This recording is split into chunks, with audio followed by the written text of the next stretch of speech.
شام کے 5 بجے ہیں۔ السلام علیکم، یہ ریڈیو پاکستان ہے۔ تسکین ظفر سے خبریں سنیے۔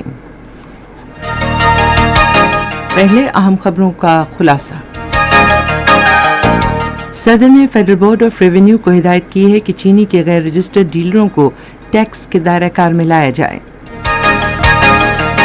وزیر اعظم نے کہا ہے کہ تحریک انصاف کی حکومت نے نہ ہی بروقت ایندھن خریدا اور نہ بجلی گھروں کی مرمت کی، جس کی وجہ سے ان کو لوڈ شیڈنگ کا سامنا ہے۔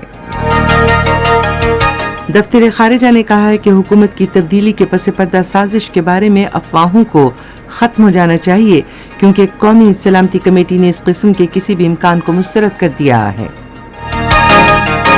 آزاد جموں کشمیر کے صدر نے آج مظفر آباد میں ایک تقریب میں کابینہ کے نئے ارکان سے حلف لیا۔ اور اب خبریں تفصیل سے۔ صدر عارف علوی نے فیڈرل بورڈ آف ریونیو کو چینی کے غیر رجسٹرڈ ڈیلرز کو ٹیکس کے دائرہ کار میں لانے کی ہدایت کی ہے۔ انہوں نے یہ ہدایت وفاقی ٹیکس محتسب کا ایک فیصلہ برقرار رکھتے ہوئے دی۔ صدر مملکت نے کہا کہ بڑے پیمانے پر رقوم کی منتقلی اور ایف بی آر کے پاس قوائف کی دستیابی کے باوجود چینی کے یہ غیر رجسٹرڈ خریدار بڑی حد تک ٹیکس کے دائرہ کار سے باہر ہیں اور ٹیکس ادا کرنے کی بنیادی قومی ذمہ داری پوری نہیں کر رہے ہیں۔ صدر نے کہا کہ ایف بی آر کے فیلڈ فارمیشنز کی طرف سے فرائض کی ادائیگی میں غفلت اور نااہلی بد انتظامی کے مترادف ہے۔ انہوں نے کہا کہ ایف بی آر کو چینی کے غیر رجسٹرڈ ڈیلر سے سختی سے نمٹتے ہوئے انہیں ٹیکس کے دائرہ کار میں لانا چاہیے۔ وزیر اعظم شہباز شریف نے کہا ہے کہ تحریک انصاف کی حکومت کی جانب سے بروقت ایندھن نہ خریدنے اور بجلی گھروں کی مرمت نہ کرنے کی وجہ سے ملک کو لوڈ شیڈنگ کا سامنا ہے۔ انہوں نے آج ایک ٹویٹ میں کہا کہ غیر معیاری پلانٹس کے ذریعے مہنگی بجلی کی پیداوار سے عوام کو ہر ماہ 100 ارب روپے کا نقصان ہو رہا ہے۔ وزیر اعظم نے کہا کہ نواز شریف حکومت نے 5 سال میں بدترین لوڈ شیڈنگ کا خاتمہ کر دیا تھا۔ دفاعی پیداوار کے وزیر محمد اسرار ترین نے کہا ہے کہ حکومت ملک کے دفاعی اداروں کو مزید مضبوط اور جدید بنانے کے لیے تمام ممکنہ معاونت فراہم کرے گی۔ وہ آج راولپنڈی میں وزارت کے اپنے پہلے دورے کے دوران دفاعی پیداوار کے سیکرٹری اور دیگر اعلیٰ عہدیداران کے ساتھ باتیں کر رہے تھے۔ دفاعی پیداوار کے وزیر کو اجلاس کے دوران وزارت اور دیگر ملکہ شعبوں کے بارے میں تفصیلی بریفنگ دی گئی۔ مسلم لیگ نون کے رہنما مصدق ملک نے کہا ہے کہ حکومت عوام کو درپیش لوڈ شیڈنگ کے مسئلے پر قابو پانے کے لیے کوششیں کر رہی ہے۔ انہوں نے آج اسلام آباد میں ایک نیوز کانفرنس سے خطاب کرتے ہوئے کہا کہ اگلے ماہ فریش فرنس آئل کے 3 کارگو خریدنے اور جون میں ایک بحری بیڑے کو فعال کرنے کا فیصلہ کیا گیا ہے جو بجلی گھر بند پڑے ہوئے تھے۔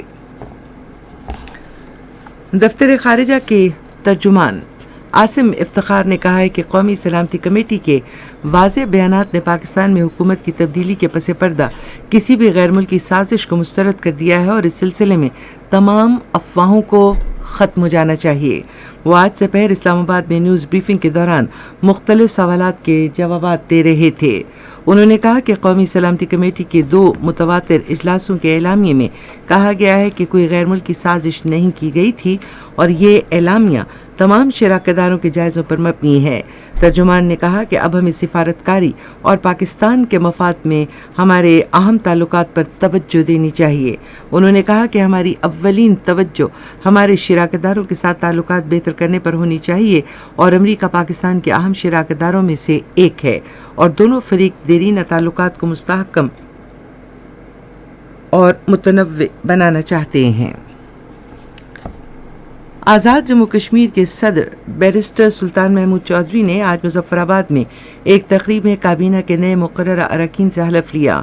وزراء کے عہدوں کا حلف لینے والوں میں چودھری یاسین سلطان، سردار میر اکبر خان، دیوان علی چغتائی، چودھری مقبول، چودھری اظہر صادق، چودھری ارشد حسین، نثار انصر عبدالی، سردار فہیم اختر ربانی، چودھری علی شان سونی، چودھری مختار اکبر، چودھری محمد راشد، عبد الماجد خان، ظفر اقبال ملک اور محمد اقبال سرگلہ شامل ہیں۔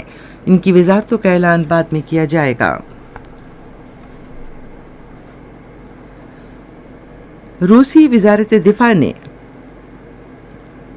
میریوپول میں سوفستال پلانٹ کے گرد جنگ بندی کا اعلان کر دیا ہے تاکہ شہریوں کا انخلا کیا جا سکے۔ اس کے ساتھ ہی خبریں ختم ہوئیں۔ مزید خبروں اور تجزیوں کے لیے ہماری ویب سائٹ ہے radio.gov.pk۔